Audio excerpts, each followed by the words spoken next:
Warning, the following video contains real criticism of real football boots. Viewers may be offended by opinions expressed in the following video. If you're easily offended, just leave your mean comment and go away. Thank you. What's going on, guys? Josh from soccerreviewsforyou.com bringing you a video today to rank all of Nike's current top-end models from best to worst. My least favorite to most favorite. Is most favorite a thing?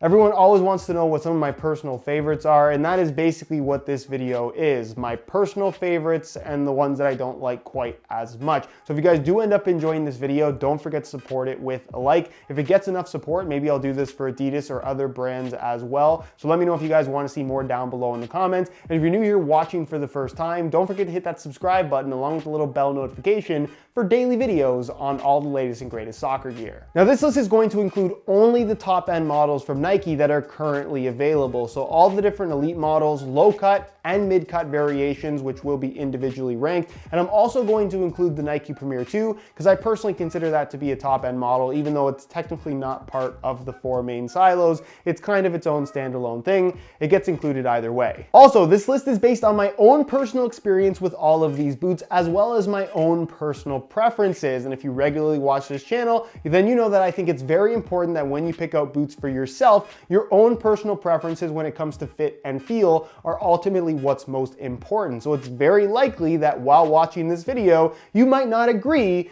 with this particular list, and that's perfectly fine because it's my list, not yours. If you disagree and you want to share your own personal opinions on what the best and worst models from Nike are right now, feel free to leave those down below in the comments. I'd actually be really curious to see what everyone likes the best and what everyone likes not so much. Also, just to be clear, while this list is best to worst, worst does not mean bad, because honestly, out of all the top end models on offer from Nike right now, I don't think any single one is bad at all, not even close. At the moment, I would say Nike has a very, very strong lineup of top end boots. So while I don't like some as much as others, the ones that I don't like as much are not bad. So let's be 100% clear on that. People who are going to get angry, though, will probably not watch this part. With that said, let's rank every Nike boot from best to worst, starting with the worst. My least favorite Nike boot out of everything on offer right now would be the Nike Premier 2. And this might be surprising to some people because I really do like kangaroo leather boots and more traditionally styled boots in general. I think in terms of visuals, this is probably my favorite looking of all the Nike boots, which also might surprise people because I think a lot of people think that these are just straight up ugly. I love the old school vibe of this particular shoe. And again, I don't think they're bad at all, but if I were personally picking a leather boot to wear within the brand, it would be the Nike Tiempo Legend 7 Elite rather than the Nike Premier 2. What is worth noting though in regards to this particular shoe, while it's my least favorite out of everything on offer, they are by far the least expensive out of everything on this list as well, with a retail price of $110. The next least expensive shoe on this list retails for $230. These are significantly cheaper than everything else. And as far as value for money is concerned, this would be the #1 option out of everything Nike has on offer of what you might consider to be a top-end model. My second least favorite Nike boot is the Hypervenom Phantom 3 DF Elite, the mid-cut variation of the top-end Hypervenom with a retail price of $275. Now don't get me wrong, these are excellent. One of the best boots on the market, I would say, and easily one of the best options depending on what you're looking for. But for me personally, given the choice, if I had to pick Hypervenom Phantoms, I just would prefer the low-cut variation. I think it looks better. I find them more comfortable, plus they're $25 less expensive with a $250 retail price rather than $275. I personally just don't like having the collar, and out of all the mid-cut models on offer from Nike as of right now, this is the oldest one, and it does have the more old-style construction in the heel area that I find to be the least comfortable out of all their mid-cut boots currently available.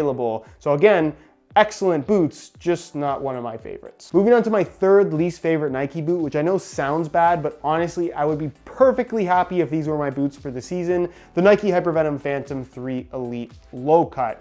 Like I mentioned, I think the Phantom 3 is an excellent shoe, and if I'm picking out of the two top-end variations right now, I prefer the lows, one, because they're cheaper, they're slightly lighter as well, the weight difference is not quite as important, but the way that they look and the way that they fit specifically in the heel area, I just think makes for a much better experience, at least based on what I like. And again, personal preference is key. If you prefer mid-cut shoes and you like what the Hypervenom has on offer, by all means go for the mids, but if you prefer the fit of low-cut shoes, you're definitely going to prefer the lows over the mids. We're now into my top 4 boots from Nike right now, and at the 4 spot, I've picked the Nike Mercurial Superfly 6 Elite, which is my personal favorite Superfly model out of any of the ones that Nike has ever put out. 1 to 5, yes, there were some good qualities about some of them, not all of them. I think 6 is by far the best, certainly the most comfortable, which is why I like it better than all the ones that came before it. I know people have their opinions on the way that this shoe looks, but I really do like the feel of this Flyknit upper, and they have changed the shape of the Mercurials for this generation. They're not quite as tight as what we saw from the Superfly 5 and just the previous generation Mercurials period, but I personally like that. They fit me a little bit better, and again, personal preference plays a huge part in all of this. The reason why this is at the 4 spot and not higher is mainly because of the collar. I don't really care for the way that it looks, but from a comfort perspective, again, talking about that Hypervenom mid-cut model earlier in the video, this has a completely different construction in the heel that's more like a low-cut shoe. So from a comfort perspective for mid-cut boots, I find these a lot more comfortable than the mid-cut Hypervenoms. Partner all of that with a lightweight package, the very aggressive firm ground stud pattern, the anatomic sole plate, even the split sole design, which I know is controversial, but I personally really like the way that it looks. I really think that this is one of the best Mercurials Nike has ever put out. If we're talking about Superflies, it's my personal favorite of all time. Moving on to number 3, we have the Nike Mercurial Vapor 12 Elite, which everything I said about the Superfly basically applies to the Vapor as well, although this is the first ever Flyknit Vapor from Nike. They've been Tajin synthetic ever since the Vapor 3. So this also was a pretty controversial release, that along with the split sole, which we have seen previously from the Vapor in the past, the Vapor 3 being one of those shoes, but the Flyknit upper is something that a lot of people either loved or hated. Personally, I really like the way that this feels. It's not quite as thin as what we had from the Vapor 10 and Vapor 11, but I don't necessarily view that as a bad thing. From a comfort perspective, again, I think this is probably the most comfortable Vapor for me personally that I have ever worn, and I've worn every single one since the original Vapor 1. So that to me is very, very important. And really the only difference that you're gonna find between this boot and the Superfly is the fact that it's a low. It doesn't have the collar, although the construction and fit in the heel area is pretty much identical. I personally think this shoe looks much better as a low, which is part of the reason why I prefer it over the Superfly. Now, if you know your Nike boots, then you know there are only 2 boots left. So this technically is my top 2, and I will say that I could put these top 2 in any particular order, although one of these 2 has been my self-proclaimed personal favorite for the better part of over a year now. If you regularly watch the channel, you probably know what the number 1 pick is going to be, but you're wrong, because at the number 2 spot, I have the Nike Tiempo Legend 7 Elite.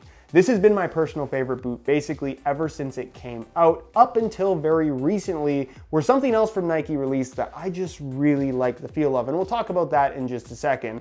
Either way, the Tiempo Legend 7 Elite, I think if you're looking for something with a kangaroo leather upper, there is no better modern leather boot on the market right now, and I don't think there ever has been a better performing leather boot than the Legend 7 Elite. They're comfortable, they're soft, they give you that premium leather touch, all those things that you would expect, but you have so many different elements going on that work so well together on this shoe that you end up with a boot that maintains the classic feel of a leather shoe, but all the modern performance characteristics. This is lightweight, it's responsive, it offers aggressive traction, it really doesn't feel old school in any way at all, aside from the softness and the comfort, which is the 2 things about old school boots that you would typically not want to get rid of at all. You have the internal support cage, the fit mesh liner, the flywire cables, the Flyknit tongue with the one-piece construction, which doesn't sound like a good thing for an old school boot, but I really do like that. The Flyknit through the midfoot, which is not quite as big a deal. The ACC, which I don't think does much of anything either. And then a lightweight sole plate and stud pattern with more aggressive traction than we've ever seen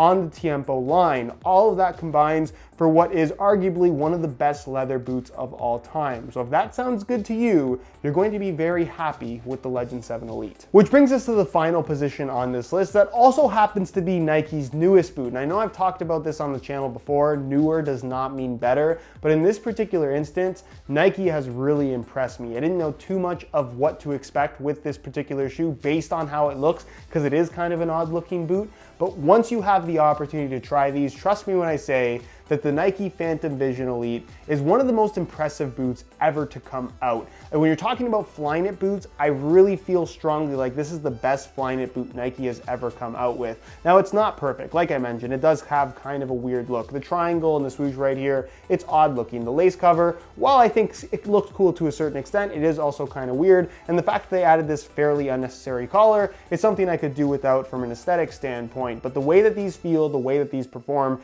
is unlike anything else we've ever seen before. Yes, it has a Flyknit upper, but the important part is what you can't see, the internal quad fit system, which is made out of a special material that basically is a kind of a Kevlar type sock. That's the best way to describe it, with a lacing system on top. Obviously that's covered by the lace cover. Tie the laces tight and you end up with this sock that wraps your foot pretty much perfectly and provides tons and tons of structure without any actual stiff elements. So the end result is when you put these on and tie the laces tight, they fit and wrap your foot almost perfectly, but don't have any stiffness, meaning that there's next to no break-in time whatsoever. They're instantly comfortable, which is kind of what the whole Flyknit and knitted upper concept strived to be in the first place. This is the first boot ever where I really feel like they accomplished that goal of instantaneous comfort the second that you put them on. Partner that with all of the micro texturing on the upper that adds a lot of extra grip on the ball, something that we just don't see much of anymore from the modern football boot industry, and something that I personally really liked from the T90 series from Nike back when they were doing that. Adidas Predator shout out as well, because that was very popular by them as well.